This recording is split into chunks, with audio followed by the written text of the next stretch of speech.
మోహిని, మోహిని!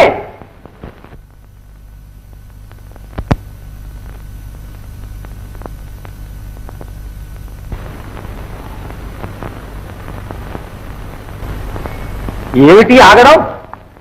ఆగడం కాదు నాన్న, ఆనందం. స్వేచ్ఛగా ఆడుతూ పాడుతూ బ్రతకడమేగా బ్రహ్మానందం. జీవితం అడవి కాచిన వెన్నెలు చేస్తున్నావు. అర్హులు తల ఊచినప్పుడే కళకు రాణింపు. నీ ఆటకు పాటకు ఇదే రచ్చపట్టు. యక్షా, నువ్వేనా? సిగ్గులే. మా సీమలో కాలు పెట్టవద్దని ఎన్నిసార్లు చెప్పాను. అభయశుభం తెలియని పిల్లలను మోసపుచ్చి వారి భవిష్యత్తు నాశనం చేయటానికి పూనుకున్నావా? నీ స్వేచ్ఛా ప్రచారానికి మేమే దొరికావా? పో, మీ అలకానగరంలో సాగించు. మళ్ళీ మా తోటలో కాలు పెట్టి మా పిల్లతో మాట్లాడి చూడు. నిన్నేం చేయిస్తాను. ఆగు నాన్న, ఆయనకు నీకు సంబంధం లేదు. ఆ ప్రచారం నాకు నచ్చింది, నేను వింటున్నాను. నీకు ఇష్టం లేకపోతే నన్ను మలించు కానీ ఆయన్ని దూషించకు. ఆయన్ని నీవు సరిగ్గా అర్థం చేసుకోవడం లేదు నాన్న. చాలే, నీవు అర్థం చేసుకున్నావుగా ఇంత బాగా. దేవతాధీశ్వరులు నీ కొరకై దేవుడిస్తూ ఉంటే నీవు ఈ బానిసకు బానిసవై దేవుడిస్తావా? ఇదేనా మీ స్వేచ్ఛా ప్రచారం? ఇంకనైనా కళ్ళు తెరుచుకొని పద. ఎక్కడికి నాన్న? దేవరాజు కొలువుకు. దేనికి? తన సన్నిధానంలో నీ నాట్యం ప్రదర్శించాలని దేవేంద్రుని ఆజ్ఞ. దేవరాజును మెప్పించి నాట్యకత్తెలలో మేలుబంతివి కామ్మా.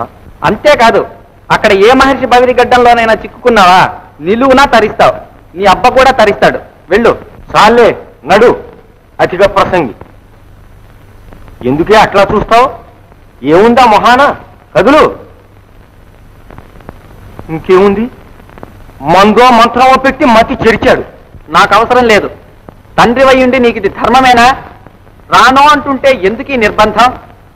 నీ ధనాశకు గౌరవాభిలాషకు కన్న కూతుర్ని బలి చేస్తావా? ఆత్మ స్వాతంత్రాన్ని అరికట్టి ఆమె జీవితాన్ని మహేంద్రుని కామానికి అధికారానికి కుదవ పెడతావా? ఆరిద్రోహి, ఇంతవరకు వచ్చావు, పైగా మహేంద్రుని కూడా దూషిస్తున్నావుగా. దేవేంద్రునితో చెప్పి నిన్ను ఏం చేయిస్తానో చూడు. నీ వంటి వారు మంత్రులైతే ఏమైనా చేస్తారు. మహేంద్రుని స్థితి ఇంతలోకి తెచ్చారు. చాలే, నీవు తెచ్చావుగా మా స్థితి ఇంతలోకి. మళ్ళీ ఈ ఛాయలు కనిపించావంటే నీ మర్యాద దక్కదు. జాగ్రత్త. ఓ రామ్మా, పోదాం. వర్గంలో కూడా తిరుగుబాట. కాలికి గజ్జి కట్టి నడివీధిలో కన్ను కొట్టవలసిన పాలితానికే ఇంత కళ్ళ కావటమైతే కట్టిపెట్టే సూర్యులు మాట వింటారా? విప్లవం వర్ధన.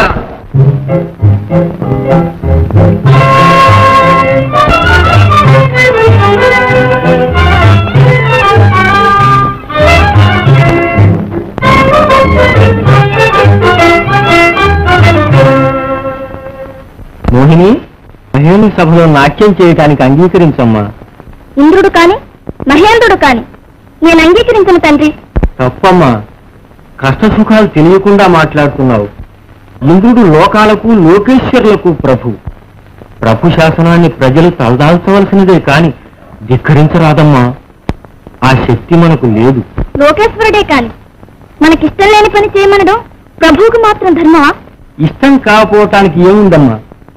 దివ్యాంగనలందరూ ఆయన సన్నిధానంలో నాట్యం చేయటమే పరమ భాగ్యంగా భావించటం లేదా? దిక్పాలురు మహర్షులు వారిని గౌరవించటం లేదా? దేవసభలో నర్తించినందువల్ల నీకు అగౌరవం లేదమ్మా. తండ్రి మాట త్రోసివేయటం ధర్మం కాదు. కాని పని చేయమనడం తండ్రికి మాత్రం ధర్మమా? ఇది కాని పనే. అవును, కళ స్వేచ్ఛగా వికాసించేవే కాని రమ్మంటే రాదు నాన్న. నా మనసు పొందినప్పుడే నా దేహం నాకు తెలియకుండా నర్తిస్తుంది. అప్పుడే నాకు ఆనందం. కానీ నన్ను నిర్బంధించి నాట్యం చేయిస్తారా? దేవరాజు ఆపాటు చెయ్యడు. చేయడు. అతడు నారద మహర్షి వీణ వంటి వాడు నాన్న. నాదానికి లైకు ఉన్న సంబంధమే నా నాట్యానికి ఆయనకి అనుబంధం. అతని ముఖం చూస్తే బ్రహ్మానందం అవుతుంది. మనసు నాట్యం చేస్తుంది నాన్న. నా యవ్వనం, నా సౌందర్యం ఆయనకు అర్పించాను. కానీ ఆ 1000 కళ్ళ వేశ్యాలోలుడు ముందు నిలిచి నాట్యకళను అపవిత్రం చేయలేను నాన్న.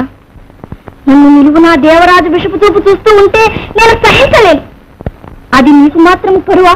కాదని నిరాకరిస్తే మనమే లేకుండా పోతామమ్మా. కన్న కూతురని కళ్ళారా చూసుకోవటానికైనా. వద్దు నాన్న, ప్రాణాల కోసం ఇంద్రుని ముందు తల వంచుకొని చేతెక్కలాడమంటావా? ఆత్మగౌరవం లేని ప్రభుదాసం కన్నా పగలేలు. చెడిపోతావమ్మా. ఇప్పటికైనా నా మాట విను, తండ్రి మాట విను. తండ్రి, నీవే నా తండ్రివైతే నా మనసు తెలుసుకోకుండా నన్ను నిర్బంధిస్తావా? నీ గౌరవ భయాలకు నా స్వేచ్ఛాభిమానాలు నాశనం చేస్తావా? ఈ శరీరం నాది, నా హృదయం, నా ప్రేమ, నా కళా సౌందర్యాలు నా స్వంతం. నా ఇష్టం వచ్చిన వారికి నేను ఇచ్చుకుంటాను. దేవేంద్రుడే కాదు, దిక్పాలురంతా ఏకమే శాసించినా నిర్బంధించినా నేను వారి కొలువులో నాట్యం చేయను. నా స్వేచ్ఛా జీవనాన్ని ఎవరూ నిరోధించలేరు, నిరోధించనీయను. మోహిని, మోహిని!